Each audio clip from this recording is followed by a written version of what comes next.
Hey guys, thanks for joining me on this first video.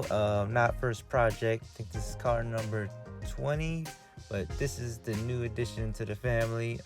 Picked this up for the wife. Mercedes R350 all-wheel drive. This is my second one actually. I had one a few years back, so we needed something bigger and I really liked it, so stay tuned. All right, so this is first sanding, getting that bottom layer as smooth as we can. That's where you gotta kind of dig in, guys.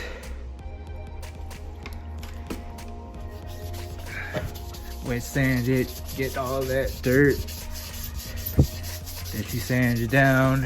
Kind of just feel it with your hands. You can just kind of glide and you'll feel the rough spots. That's where you kind of have to concentrate on a little bit. Still sanding in that even motion. Got to do a lot of wrist work. All right, guys. So last step, headlight quill coating, the sealer. So this is what's gonna make it look good. So I already masked everything off. It's dry already. We'll do one coat, just like we did the other side.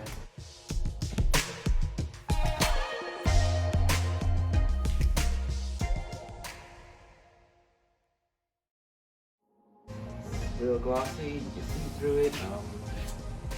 Notice the difference now than it did earlier. I went a little heavier on the second coat with how much I kind of sprayed in layers and kind of concentrate on those areas, and it just started clearing up. Big difference. Driver headlight, passenger headlight. Looks like a new car. So this is it. Meguiers Headlight sealer coating. This is what you need to use. This is how you get this headlight stay clear for a long time, you know.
Guys, don't forget to like, hit that subscribe, stay tuned. Peace. I'm out.